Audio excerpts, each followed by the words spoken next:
Hello everyone, म कहाँ जाँदैछु? Any guesses?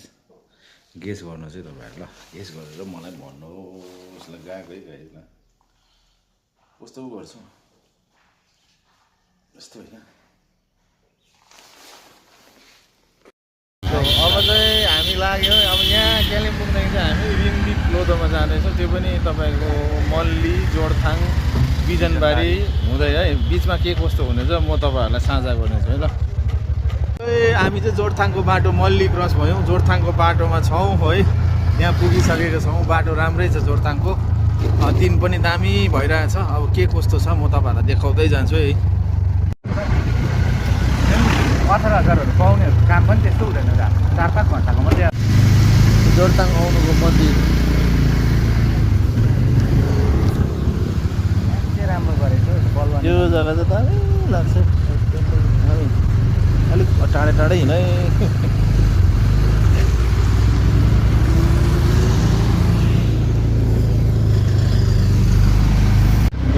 हामी जोरथाङ आइपुग्यो। जोरथाङ दिन चाहिँ एकदम गरम भयो, यहाँ आएर त ज्याकेट पनि खल्ला जस्तो भयो।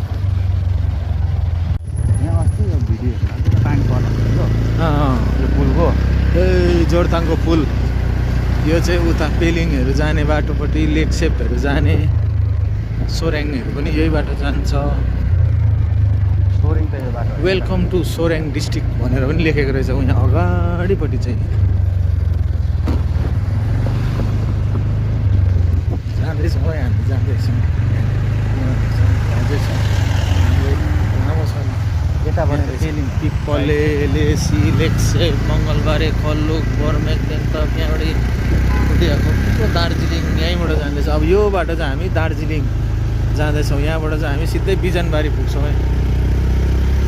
यो बाटो चाहिँ सोमबारे, यहाँबाट चाहिँ अब तपाईँको दार्जिलिङ जाँदो रहेछ है।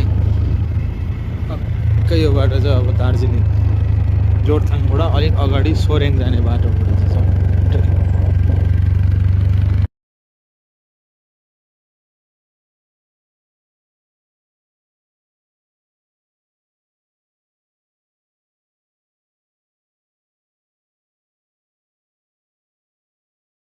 अब यो बाटो चाहिँ बिजनबारी जाँदो रहेछ।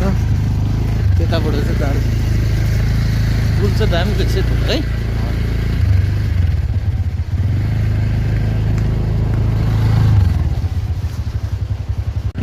बाटो त अब के भन्नुहोस्, अब हाम्रो गोर्खाल्यान्डको बाटो हो।